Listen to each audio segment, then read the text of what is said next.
গত সপ্তাহে আমরা 3 জন সচিব এবং প্রায় 11টা দপ্তর অধিদপ্তরের প্রধানদের পাবনায় নিয়ে আসছেন সরজমিনে সমস্যাগুলো দেখানোর জন্য। পাবনাবাসীর দাবি রেলপথ, পাবনাবাসীর দাবি নদীপথের দূরত্ব কমানো, ওয়াই প্যাটার্ন সেতু, কৃষি কলেজ, তারপরে অন্যান্য যে সমস্ত 17 দফার দাবি, সে দাবি পূরণের জন্যে এবং শহরের মধ্যেকার যে রাস্তার দুরবস্থা 10টা থানার সাথে এবং এই ইউনিয়নের 10টার সাথে যে সংযোগের, এর জন্য কয়েকটি প্রকল্প হাতে নেওয়া হয়েছে।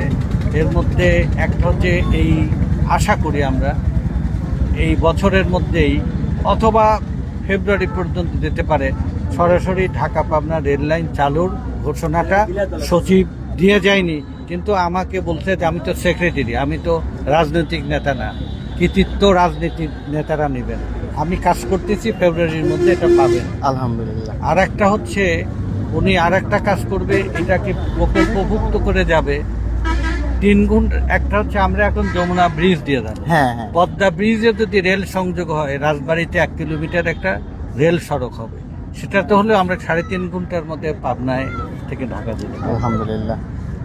ফেরিপথ যেখানে আমরা এখন নিয়ে যেতে চাচ্ছি, সেই জায়গাটা সবাই যে একমত হয়েছে এর চাইতে উত্তম জায়গা হয় না। সেখানে যে কাজগুলো, সে কাজগুলো আমরা চূড়ান্ত পর্যায়ে রয়েছে।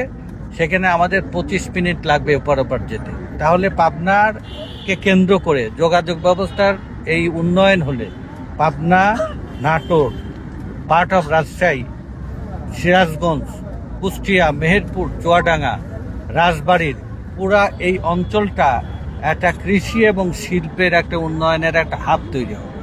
আমাদের কাজ হচ্ছে এই ক্ষেত্রগুলো তৈরি করে দেওয়া, উন্নয়নের এই সুযোগটা যেন জনগণ পায়।